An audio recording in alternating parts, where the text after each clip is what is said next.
Well, this is another of my talks, led by the tarot. And this is literally led by the tarot. I had no idea what I was going to talk about. I just drew the tarot cards and that's going to be my guide. My initial reaction is, oh no. And maybe I'm jumping to conclusions.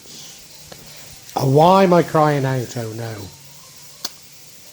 Oh, well, we have the devil card. The devil card in a placement that dominates the other energies, that dominates this reading. What do we mean by the devil? Probably just an unhealthy attachment. So maybe not a reason to get too concerned. In the past was a time of celebration and joy. I think we all felt the past was a better time. You now seem to have aligned your tactics with your strategy and you're moving quickly. I have something of a worry when in such troubled times people seem to have got such a great sense of direction. Maybe I'm wrong. But maybe I'm not. Because after moving with this pace, you start planning. So if you've got it right, why are you now planning? Planning, trying to take important decisions, but you're finding it difficult. Which is the better option? The thing that leads to the outcome is love coming into your life. I think this is a divine love. I mean, it could be love for a person, but I think it's simply a love for yourself, a love for God, a love for humanity. And you begin to realise that all these things that you've been troubling your head with don't matter. All that matters is love. And if you follow this light of love and bliss, everything's going to be fine. There's no need to worry about anything else. But you do worry. You do. You even have nightmares. It's not getting you anywhere. You know, if you worry about something, what is it but a prayer for it to happen? So you've got to learn to release these worries. Release to God, to Allah, to the universe, what is His. You just worry about you. You just take care of yourself and your own feelings. But you're going to emerge at the end of this, you know, so it's a period of self-reflection, a period of addressing your fears. You're going to emerge strong. You're going to emerge somebody in control, ultimate control. Not the control you thought was control. But for once you can control your own emotions, your own feelings, then this really is control. It's probably going to be a bit conservative, the way that this all happens. Given all that we've been through, you were expecting something to be so radical, and it isn't. It's quite mundane, really. Let's look at each individually.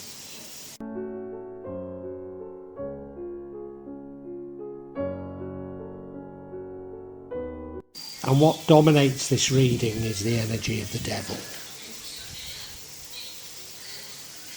What or who is the devil? I'm sure some of you have some deep-founded religious beliefs on who and what the devil is. And you can probably quote some scriptures to defend your views. But let me tell you that the scriptures, whatever you choose, are full of contradictions. The whole notion of heaven and hell and the devil actually comes from Neoplatonism. So it comes from the Greeks. And I know, Salafis are going to argue with me and quote sections from Al-Quran, but I can quote other sections from Al-Quran that disprove it. No, The origins are in Neoplatonism. But Sir Thomas Aquinas really took the Neoplatonism and started marrying it with Christianity to create our concepts of the devil and heaven and hell. But even those were somewhat partial. They weren't so well developed. And really, it's Dante and Milton who ran with Sir Thomas Aquinas's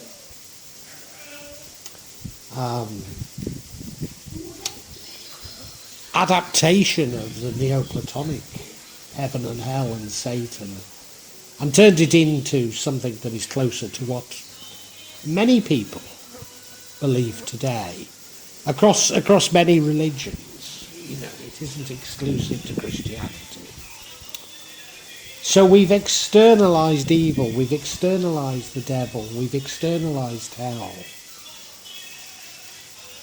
But I'd suggest to you, and at times like these, we can see people who seem hell-bent on destroying humanity. Now, if there is evil, surely that is. But then if we create our own reality, these are our deepest, darkest fears that we ourselves are creating. Yeah, we're creating this. This is the evil, if you like, within our minds. It's very convenient to externalise it and say there is a devil and there's demons and there's what have you. And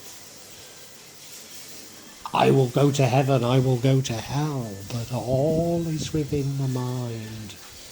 And if all is within the mind, what we're really talking of here are attachments, unhealthy attachments. Maybe attachments to fear itself, but attachments that we will need to rid ourselves of before we meet Allah, God, the universe. And probably, given the changes that are going on right now, we need to rid ourselves of them at this moment. So we're being called to rid ourselves of our attachments. Do we even know what they are? Well, I urged you last month to think about what you really need. And those things that you thought you needed, and realise you no longer do, are your attachments. The Lamborghini that you had on credit, the apartment in New York that you merely rented, the Rolex watch, the trophy wife. All of these things are simply attachments. Maybe you have even deeper attachments, maybe to alcohol, maybe to some white powder, maybe to listening to me on YouTube. For we live in an era of nimbic capitalism, whereby products and services are no longer created to serve the needs of man, or even the desires of man, but to make man addicted to those very products and services. So we all have these attachments, but we're being called to abandon them. We're being called to do away with these attachments. That's the real devil. That's the real evil. And it's inside us all.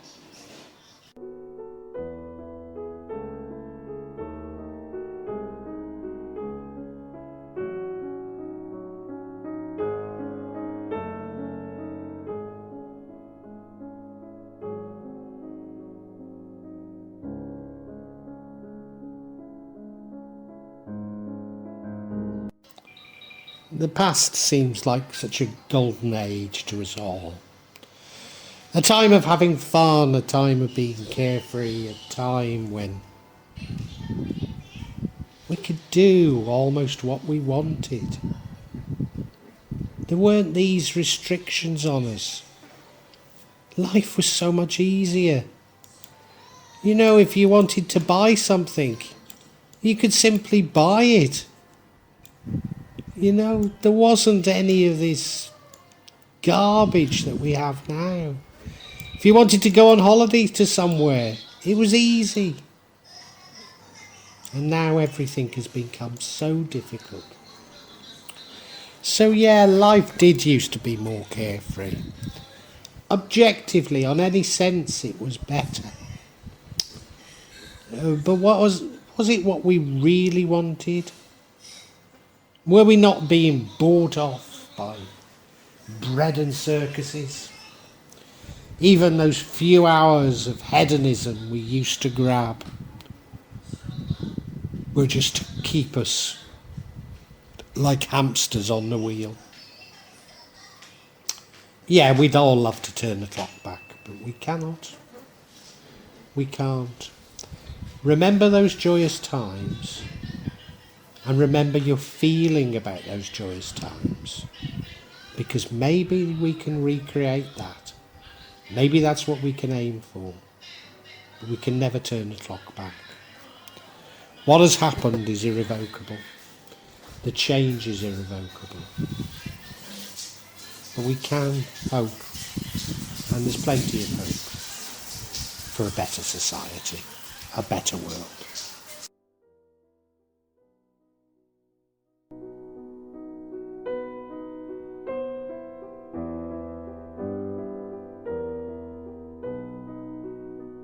And right now we seem to have got this sort of sense of direction. You know, a good many of us say that we're awake, we've seen through it all. But have we?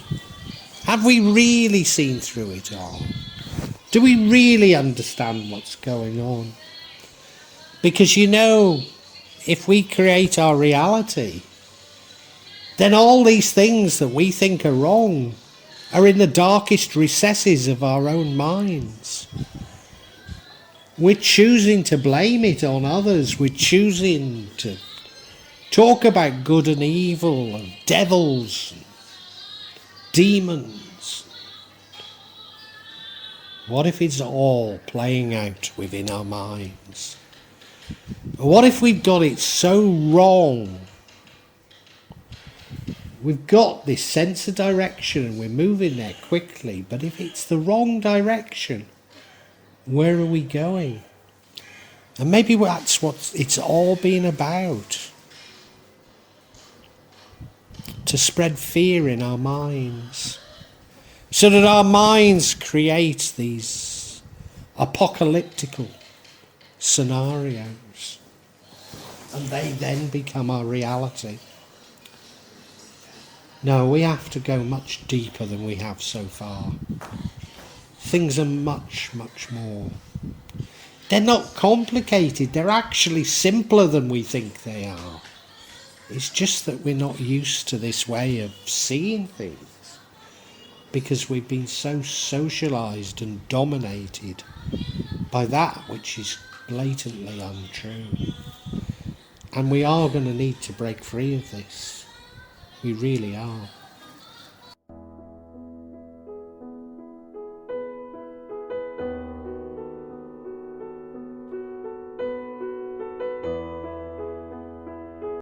And you know, I know this is sounding terribly depressing, just as last month's reading did.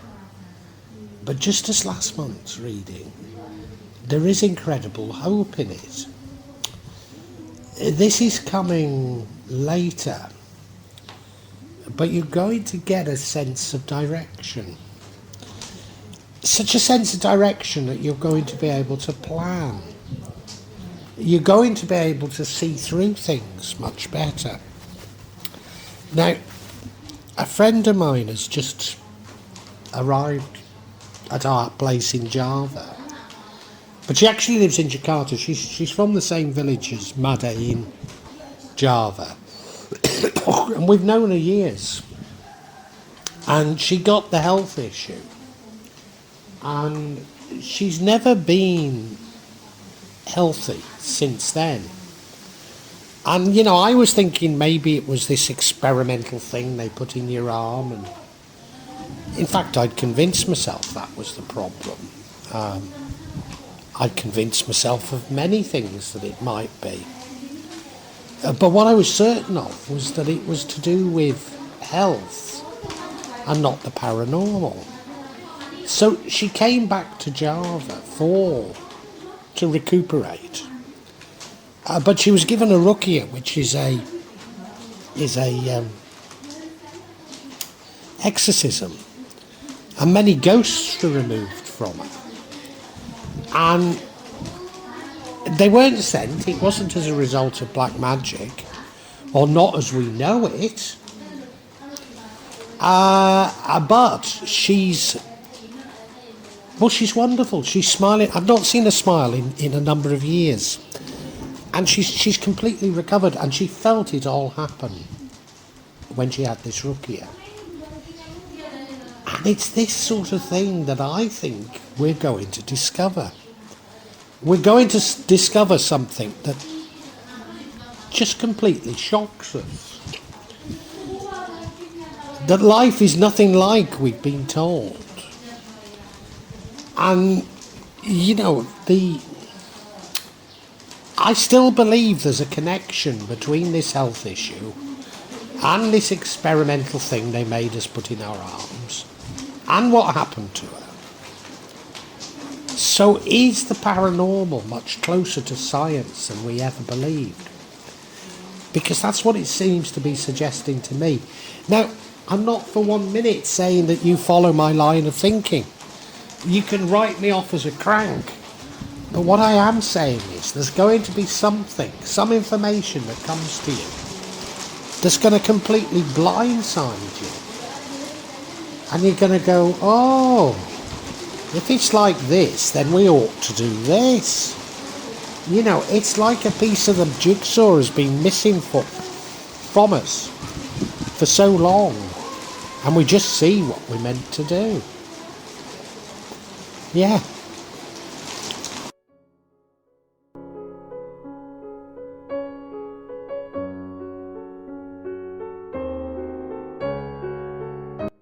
Now, I've said there's something missing, and it just comes to you. And once it comes to you, you'll be able to plan and see through things. And that is that, and I've talked about it many times, but that is that love is all. If you put your trust in love, then nothing else matters. So even though I'm sort of still trying to understand how my friend had supposedly, well, had so many ghosts enter her. They hadn't been sent. They'd made her so ill. They were so ill that I felt she was going to die. And simply the removal of them. And she's completely recovered.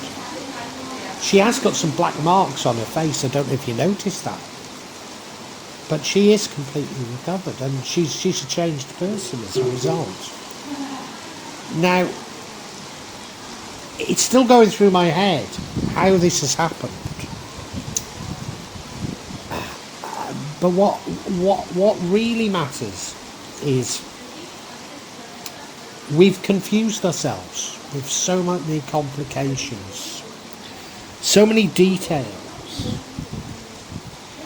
You know, details, for God's sake, about economies, the money supply, interest rates.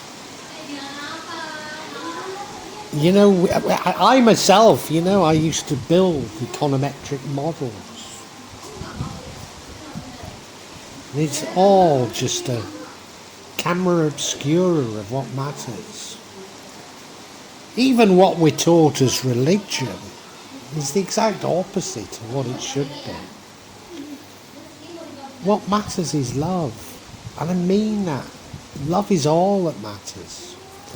And when we find love, and we base our lives on love, then everything is going to fit into place. And that's why it's just so simple, because of everything we believe now and everything we see now is a mirror image of reality.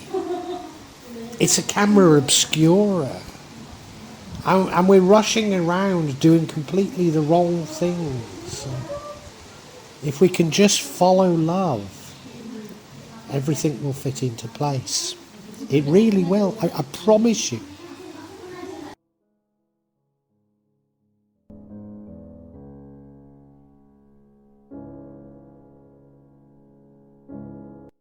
What is the opposite of love? Well, it's fear. It's fear. And I cannot help but think that these crises in the world, the wars, the health crisis, the monetary crisis, they're all sent to stop us from taking control of our lives. I'm not coming out with a theory of an evil genius or even a cabal of evil genii doing this. I mean, there might be, but that isn't my preoccupation. My preoccupation is that fear seems to be being created to put us off track. And if you return to my friend that, supposedly was possessed by many ghosts, it seems to me that it was just fear that took over her life.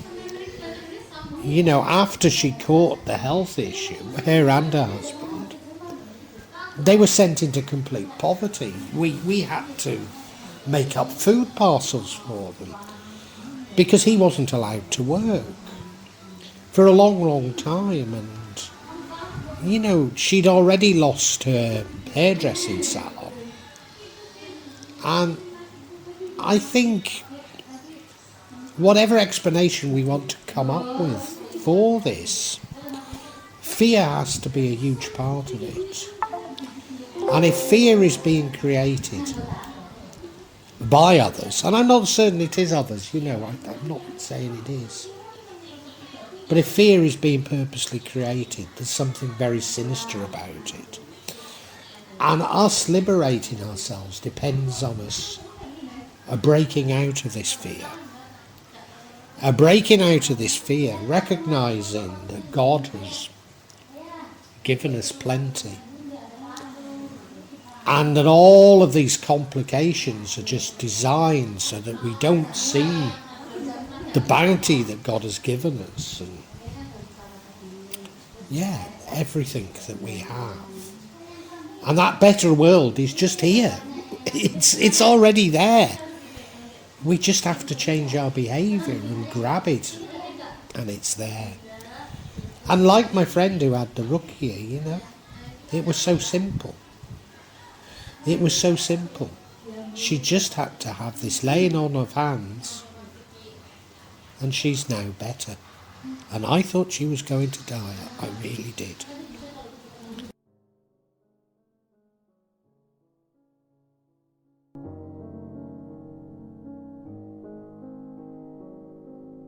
And what becomes of us when we've conquered our fears? Well, we become powerful. When we've conquered our fears and conquered our addictions, we become powerful. We become emperors of all that we see, of our own domain. But we've been avoiding this for so long. We've attempted to control God's bounty without realising that the way to control it is to submit. As I say, everything we've been doing is a mirror image of what we're meant to do.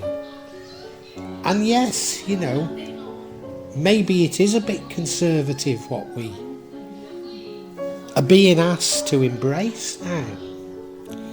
Because it's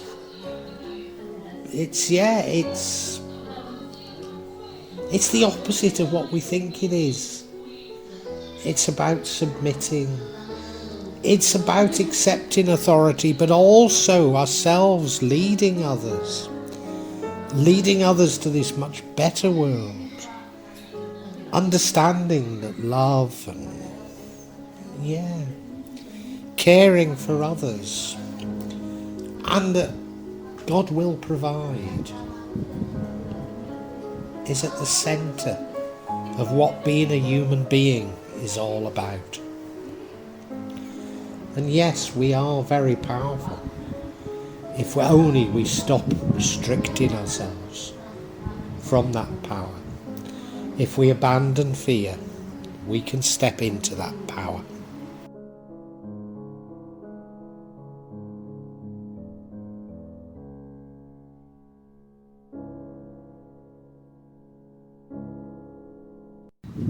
Well, as you know, I no longer plan these readings. I just follow what the card... I mean, I always followed the cards, but I no longer even think about what I'm going to say. I just allow the cards to tell me, and this one has come up with a major surprise. While I was doing the reading, a friend of mine arrived who's been ill for a couple of years now. Very ill. So ill I thought she was going to die.